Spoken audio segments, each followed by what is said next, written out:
Hello,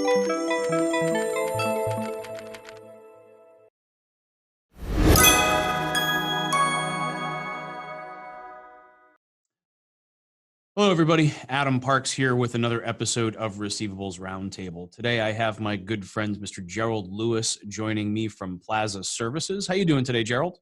I'm doing well. Thank you for the opportunity. Absolutely. So, for those of you that don't know, Gerald is a receivables management professional, and Plaza Services is a debt buyer based in Atlanta, Georgia. I've had the opportunity of working with Gerald for a couple of years and currently serve as the Chief Marketing Officer for Plaza Services, which is honestly a lot of fun.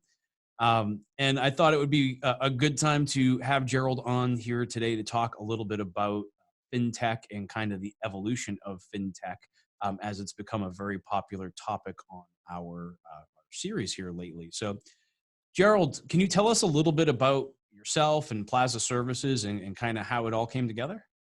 Yes, I'm CEO of Plaza Services. I started the company in 2008. We are a debt buyer based out of Atlanta, primarily a passive debt buyer in that we outsource our collections to a network of 30 plus collection agencies and 15 plus law firms. My background originally was in investment banking out of college. It started as an analyst, helping companies, assisting companies raise capital, do M&A, in the specialty finance, subprime finance sectors. Had a chance to work with one of the bigger debt buyers in the early 2000s, OSI.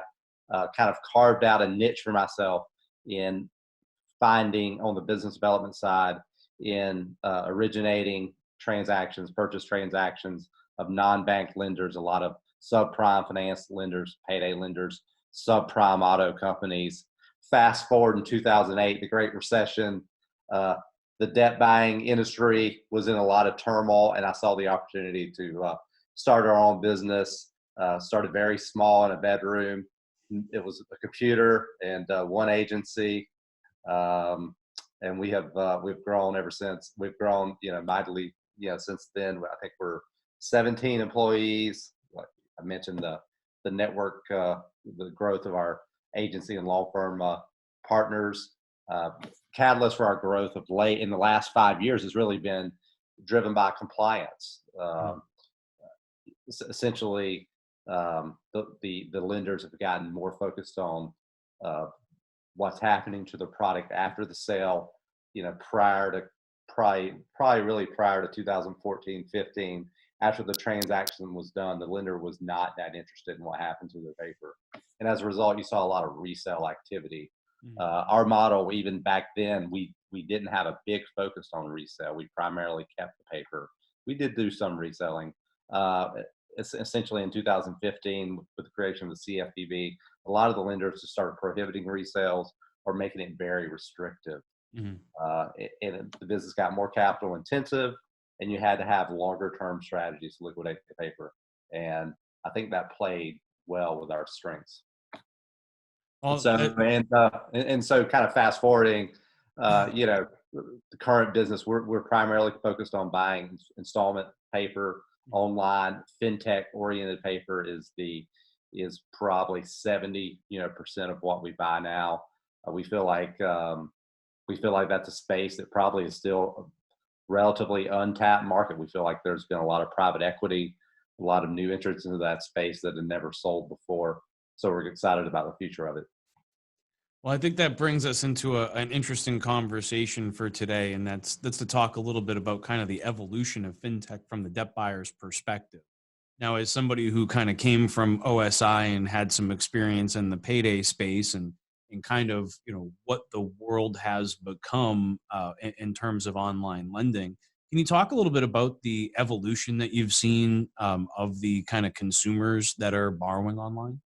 Yes, sure. I feel like actually the payday lenders were on the forefront of the online, originating space.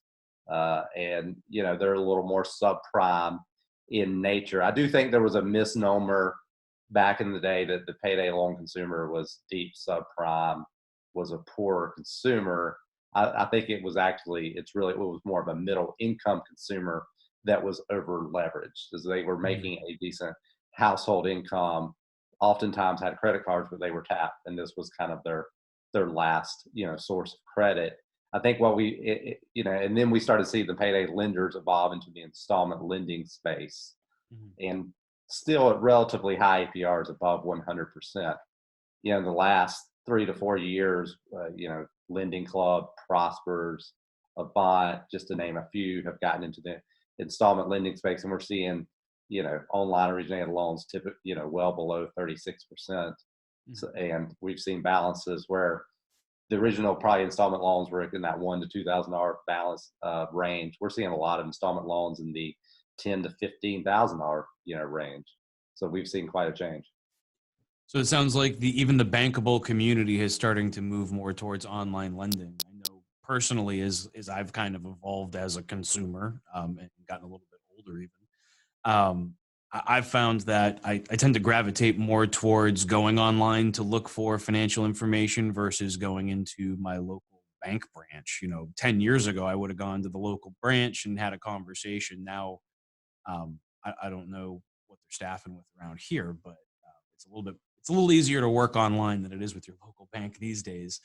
But as we kind of talk about that, and the shift of the consumer, that's got to come with some shifts to the strategies that you're using from a debt collection perspective. So let's talk a little bit about how that shift has kind of come about and maybe some of the different strategies that you're using as the consumer for online lending has evolved.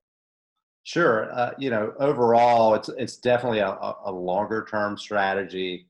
We often think about how long it's going to take us to break even on a portfolio.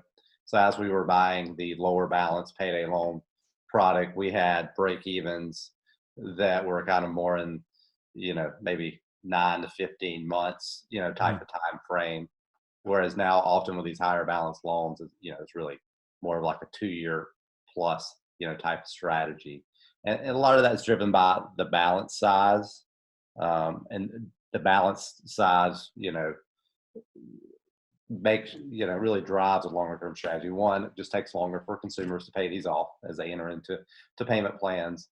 There is a litigation strategy that a high balance affords, but litigation by its nature takes a little bit longer to work your way through the court systems Mm. in terms of serving a consumer to get a judgment, to finding an employment or an asset to garnish or put a lien on a house and ultimately get paid back.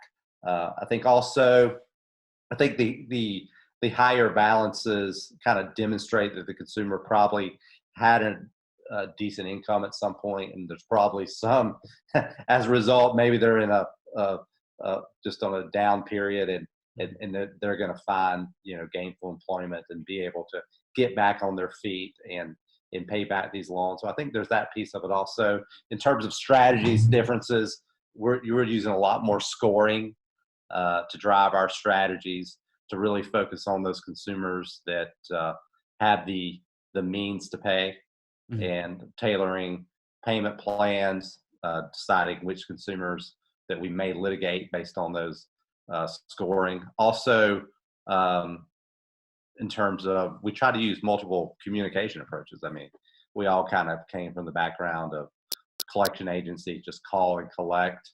Mhm. Now, increasingly, I believe online strategies represent roughly 10% of what Mm. we of our collections right now, and I wouldn't be By online surprised. strategies, you're talking about texting, email, letter, Yeah, it's digital yeah, communications. yeah, and it's, well, really, email itself almost represents 10%. So texting, it's a little more difficult because a lot of the collection agencies do it, so it's difficult to break that out.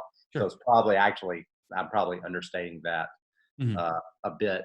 And then, of course, litigation is something that we're into our third year now, and that is going to be an increasing driver, particularly on balances.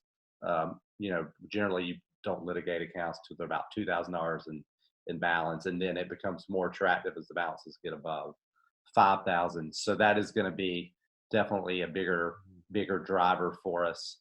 So yeah. Very interesting. I think that it sounds like you guys have, or we have evolved dramatically over time in kind of keeping up with the preferences of the consumers and being able to communicate with them on their preferred method. I know 15 years ago or even 10 years ago, even in our business relationship, text message, it would have been all email, right? Now we're texting back and forth on a regular Sure. basis and all that. And I think that carries through with how the consumers want to be communicating as well. And I think that just preferences have changed of people that are using phones.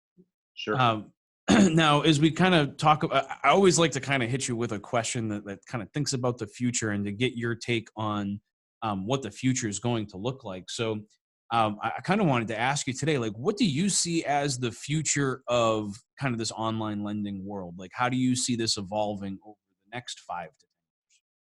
Sure.